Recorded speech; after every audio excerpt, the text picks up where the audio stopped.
그런 기도들은 서양의 역사에서 아주 오래전부터 있었습니다. 이 왼쪽은 리우타르 기도서 또는 보다 기도서라고 간단히 써놨지만 사실 이 전례복음집이라고 얘기합니다. 보시면요, 여기에 이미 우리가 공부했던 내용들이 나와 있어요. 사람 또는 천사, 독수리, 황소, 사자. 보이시죠? 이제 이 배운 것을 이렇게 쓸 수가 있는 겁니다. 이게 지금 사복음서가 지금 왕을 시봉하고 있고요. 그리고 위에서는 하늘에서는 이와 같이 손이 내려와서 왕관을 씌워주고 있습니다. 그리고 왕은 옆에 보시면 알겠지만 이렇게 아몬드 같은 만돌라에 휩싸여서 있지요. 그죠? 그리고 그 밑에는 어떤 여인의 모습을 한 형상이 떠받치고 있습니다. 이 여인의 모습을 한 형상은 아마 테라는 물론 다른 이름으로 많이 아시겠지만 테라는 원래 땅이라는 이름을 갖고 있는 라틴어입니다. 그리고 그 양쪽에 있는 두 인물은 이 가운데 있는 인물들 역시 모시고 있는 군주들입니다. 이 가운데 있는 이 인물이 누구냐? 이게 오토 3세입니다. 오토 3세. 오토 3세가 누구냐 하면요. 혹시 여러분 오토 대제라고 들어보셨어요? 오토 대제. 오토 대제가 누구냐 하면은 작센의 왕으로서 독일인들의 로마 제국을 제일 처음 세운 사람입니다. 마자르족을 격파하고 그리고 이태리에 있는 이탈리아의 베렌가리오의 세력을 격파하고 교황으로부터 야 이제부터 네가 로마 황제다라는 대관을 받습니다. 그래서 그 대관을 받았던 962년으로부터 나폴레옹이 최종적으로 로마 제국을 해체시켰던 1806년까지를 제1제국, 그 다음은 비스마르크의 조언에 의해서 독일이 통일되고 제국을 선포한 후 그 제국이 제1차 세계대전이 끝나고 패망했던 1918년까지의 제2제국. 그래서 히틀러가 자기 제국을 제3제국이라고 불렀습니다. 독일인들의 제3제국을 세우겠다는 상당히 황당한 망상을 가지고 그 어마어마한 전쟁을 일으켰던 거죠. 그 제1제국을 만든 사람이 오토 대제고요. 이 오토 3세는 그 오토 대제의 손자입니다. 자, 어떤 뜻이 되겠습니까? 이것의 뜻을 이해하시고 싶으시면요, 오른쪽의 그림과 한번 비교해 보시죠. 오른쪽의 그림 어떻게 보이십니까? 마찬가지로 여기에 신이 있고 신에게서 원광이 둘러싸여져 있고 신은 무지개를 타고 있고 만돌라에 휩싸여 있고 신은 그리고 이 우주를 밟고 있습니다. 그리고 신 주변에는 4개의 복음을 나타내는 4개의 상징이 휩싸여 있고 밑에서는 그 예수를 받들고 있지요. 신을 받들고 있습니다. 신의 이미지, 오른쪽의 이미지와 왼쪽 이미지가 같습니까? 다릅니까? 거의 똑같죠. 구도가 거의 완전히 똑같습니다. 왜 이런 똑같은 구도를 사용했을까요? 그 안에 있는 내용 간단합니다. 지상에서는 내가 신의 위임을 받아 통치하는 자이니라. 즉 나를 신을 받들듯 모셔라. 비록 자기가 신은 아니지만 이런 종교적 힘의 권위를 자기의 권력을 위해서 주장하려고 했던 것이죠. 빌어오고 싶어 했던 것이죠. 그래서 위에 대관도 너희 같은 일반인들이 날 뽑은 게 아니라 바로 하늘이 나를 임명했다. 따라서 하늘이 뽑은 나에게 너희들은 복종해라. 물론 일방적으로 복종해라 이런 뜻은 아니었습니다. 당시에 또 여전히 또 중세 정치인들, 정치가들, 또 정치 문필가들은 그럼에도 불구하고 그 통치는 결국 일반인들을 위해야 한다라는 하는 이야기라는 걸 빼먹지 않았습니다. 그러나 어쨌든 권위의 궁극적인 기원은 이와 같이 신으로 오고 있고 그래서 신에게 적용되는 저런 상징을 가져다가 썼던 것입니다. 자, 이제 제 얘기를 좀 해보겠습니다. 제가 왜 도상학자가 되었는가? 정치도상학은 사실은 제가 연구하고 있는 부분, 그러니까 도상학 중에서도 정치도상학, 정치와 관련된 부분을 주로 연구하고 있는데요. 제가 공부하게 된 제일 처음 동기는 사실은 이 탑에 있는 그림에서 시작됐습니다. 이 탑, 이게 중세 기사의 탑입니다. 오늘날 중세하면 기사들은 멋진 성에서 멋지게 사는 거 생각하시죠? 전혀 그렇지 않습니다. 중세 기사들이 얼마나 오늘날 보면 참 불쌍한 삶을 살았는지. 많은 석조 건물들에서는요, 겨울에 불을 피면 고양이 굴이 됐습니다. 여우굴이 됐습니다. 춥기도 추웠고요. 창문도 많이 내지도 못했고요. 이 탑 같은 경우는 기사의 저택인데요. 이 탑에 들어가는 입구가 1층이 아니라 2층이 있어요. 왜 2층에 있겠습니까? 당연히 밤에는 사다리를 끌어올려야 되니까요. 왜 사다리를 끌어올릴까요? 쳐들어오지 못하게. 이게 기사들의 삶입니다. 이게 오랫동안 만들어진 게 꽤 오래됐어요. 이 탑이 만들어진 한 600~700년 정도 된 것 같아요. 2차 대전 동안에 이 탑을 누가 썼느냐? 군인들이 썼어요. 전쟁이 끝나고 어떻게 해야 되겠어요? 수리를 해야 될 거 아니에요. 수리를 하다가 보니까 바깥에 있는 페인트들이 떨어져 나가기 시작한 거죠. 페인트라고 하지만 사실은 옛날에 썼던 어떤 도료들이죠. 도료들이 떨어져 나가는데 그 뒤에 뭔가 노란 게 보이기 시작을 했어요. 이게 뭐지? 거기서 두 가지 반응이 있죠. 한 가지 방법은 뭐긴 뭐야 밀어버려 해서 전부 밀어버리고 콘크리트로 발라버릴 수 있겠죠. 근데 그렇게 하지 않았어요. 왕립고고학협회가 와서 수년 동안 발굴을 한 결과 이 안에 이렇게 무수히 많은 그림들이 덮여있다는 걸 알게 됐어요.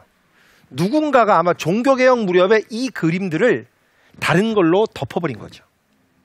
섬세하게 재발굴을 했습니다. 섬세하게 재발굴을 했는데 아쉽게도 아무리 섬세하게 재발굴을 해도요. 색깔, 그 다음에 여기에 새겨져 있던 글씨들이 전부 다 사라져 버렸어요. 굉장히 멋있는 그림들이 많았는데 무슨 의미인지 알 수가 없어요. 그래서 이걸 어떻게 해석할 것인가 가지고 학자들이 꽤나 오랫동안 토론을 했습니다. 저도 거기에 뛰어든 거예요. 근데 그 중에서도 쑥깃 같은 그림 바로 이 그림입니다. 어떻게 생겼어요? 왕이 있습니다. 왕은 오른쪽으로 있고요. 그리고 왕은 오른손을 들어갖고 이 왼쪽을 이렇게 가르치고 있죠. 그리고 앞에 큰 바퀴가 있고요. 바퀴 주변에는 5개의 그림이 있는데요. 이 그림들 맨 위에서 알려드릴게요. 요거는 거미입니다. 거미가 거미줄에 있는 거예요. 오른쪽에는 이걸 뭐라고 해야 되나? 멧돼지라고 해야 되고요. 요거는 닭이라고 저는 알고 있는데 제가 나중에 이걸 해석해가지고 어디 가서 발표를 했더니 그 유명한 그 독일의 예술사가 저한테 묻더라고요. 너 한국에도 닭이 있지? 자기는 이게 닭이라고 안 보이는 거죠. 이걸 뭐라고 본 사람도 있냐? 혹시 해리포터 보신 분들은 바실리스크라고 들어보셨어요? 바실리스크라고 말하는 사람도 있습니다. 근데 저는 여전히 닭 쪽을 고집합니다. 요거는 원숭이고요. 요건 매입니다. 이 5가지가 뭘 의미하는가를 밝힌 건 제 공로가 아닙니다. 그건 밝혀져 있었어요. 뭘 얘기하느냐? 이건 인간의 5가지 감각을 얘기합니다. 자, 첫 번째 거미줄은 뭘 의미하느냐? 요건 촉각을 의미합니다. 매는 뭘 의미할까요? 시각일 것 같지요? 네. 매는요 후각을 의미합니다. 원숭이는 미각을 의미합니다. 오른쪽에 멧돼지는 뭘 의미하느냐? 청각을 의미하고요. 여기 있는 닭 또는 바실리스크는 시각을 의미합니다. 5가지. 이 5가지 상징이 오늘날 우리 생각은 매우 다르죠. 이 5가지 상징이 어디서 왔는지 아십니까? 이게 이슬람에서 넘어왔어요. 유럽 중세는 오랫동안 이슬람으로부터 많은 지식을 수입해드렸는데 그때 이슬람으로부터 넘어온 동물 상징들 중에 일부가 여기에 나타난 것입니다. 근데 도대체 왜 이 5가지 감각을 나타내는 동물들을 바퀴 위에 그려놓고 뒤에 왕을 세워놨을까요? 제 학설은 이겁니다. 오른쪽 그림과 유사성이죠. 시편 그림, 신이 있고 신의 몸이 곧 이 세계입니다. 마찬가지로 왕이 있고요. 왕의 몸 위에 이 바퀴가 겹쳐져 있습니다. 바퀴와 구는 중세의 상징책에서는 같습니다. 종종 동일한 것으로 취급돼서 상호 호환 가능한 상징들입니다. 그럼 이 5가지의 감각은 뭘 의미할까요? 제가 이걸 찾기 위해서 굉장히 많은 문헌을 뒤졌습니다. 그러다 우연히 발견했습니다. 오늘날은 안 알려져 있는데 중세 때 굉장히 유행했던 문서가 하나 있어요. 비밀 중에 비밀이란 이름을 갖고 있는 문서인데 그 이름에 보면, 그 문서에 보면 그런 얘기가 나옵니다. 국가는 왕의 신체이고, 그리고 국왕이 거느리는 5 장관들은 국왕의 5가지 감각과 같다. 평화로운 시기에 완벽한 국가의 질서를 그려놓은 겁니다. 자, 이거를 마지막으로 이제 오늘 강의도 마치도록 하겠습니다. 이 누굽니까? 이 사람? 이 사람은 엘리자베스 여왕입니다. 엘리자베스가 어떤 사람입니까? 엘리자베스는 처녀왕이라고 불렸습니다. 평생 결혼하지 않았다 그러죠. 나는 이 나라와 결혼했노라 라고 했던 사람입니다. 그 스페인의 무적 함대의 침입을 성공적으로 저지해서 성과를 높였을 뿐만 아니라 성공적으로 국가를 다스려서 당시 굉장히 인기가 높았습니다. 한 가지 안 알려진 거는 스페인 무적 함대를 격파한 다음에 영국이 보낸 함대도 그 다음에 또 격파됐다는 얘기입니다. 그건 안 알려져 있죠. 스페인을 격파했다는 얘기만 나오지만 스페인이 격파했다는 얘기는 안 나오죠. 요 그림도 마찬가지입니다. 여왕이 있고요. 여왕의 몸 위에 이와 같이 원들이 쭉 겹쳐져 있습니다. 요 원들을 보시면 여기 요 부분에 있는 것들은 별과 행성들이죠. 그죠? 우주를 나타내지요. 그리고 요 바깥에 있는 요 그림들, 요 바깥에 있는 글자들, 요 글자들은요, 여왕의 이 국왕폐하의 위험을 나타내는 국왕폐하의 덕성을 나타냅니다. 그래서 여기 보시면요, 이 부도 있고요. 파쿤디아라고 하는 것은 어떤 언변의 뛰어남을 의미하고요. 그리고 클레멘티아라는 것은 어떤 자비심, 동정심. 그 다음에 렐리기오라는 것은 릴리전이고요. 포르티튜도라는 것은 강건함, 씩씩함, 굳셈. 또 프루덴시아라고 하는 것은 지혜입니다. 그리고 그다음 마이에스타스, 국왕의 위엄. 이게 다 갖춰져 있다는 얘기죠. 그리고 맨 바깥 원에는 뭐라고 쓰여 있느냐? 엘리자베타, 엘리자베스, DG는 데이그라지아, 신의 은총으로. 그 다음에 보면은 앙글리아, 영국과 프랑키아, 프랑스와 히베르니아, 그리고 아일란드의 그 다음에 레기나, 여왕이며 피데이, 종교의 데펜사트릭스, 옹호자라고 쓰여 있습니다. 이 그림 역시 전통적인 종교적 이미지들을 어떤 정치적 이미지로 전환시킨 것이겠죠. 이런 이미지들, 오늘날 이렇게 자기의 존재를 선언한다면 아마 대부분 사람들은 무슨 정치인이 저래라고 말할 겁니다. 그러나 그렇게 말할 수 있는 시대가 그렇게 오래된 게 아닙니다. 불과 몇백 년 전까지만 하더라도 이 당시 사람들은 종교와 정치를 뗄 수 없다고 봤고, 특히 지배를 하려는 사람들, 권력을 가진 사람들은 그 종교의 권위를 빌어서 자기의 권력과 그리고 자기의 지배를 정당화하고 싶어 했습니다. 꼭 그게 나쁜 것은 아닙니다. 꼭 나쁜 것은 아닙니다. 왜?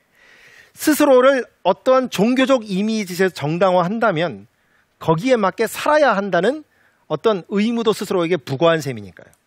만약에 그런 의무에 합당하게 살지 못한다면 사람들은 당연히 불만을 삼을 수밖에 없겠죠. 그래서 사실 중세 말이나 근대 초에 일어났던 많은 혁명들은, 또 많은 반란들은 말은 신의 말씀에 따라 신의 사자처럼 살겠다고 하는 왕들이 실제로는 그렇게 살지 않는 것에 대한 불만으로부터 일어났습니다.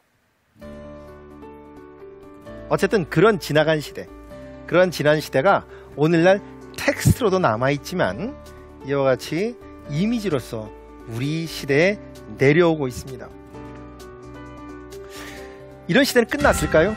끝나지 않았을까요? 다음 시간에 거기에 대해서 말씀드리겠습니다. 감사합니다.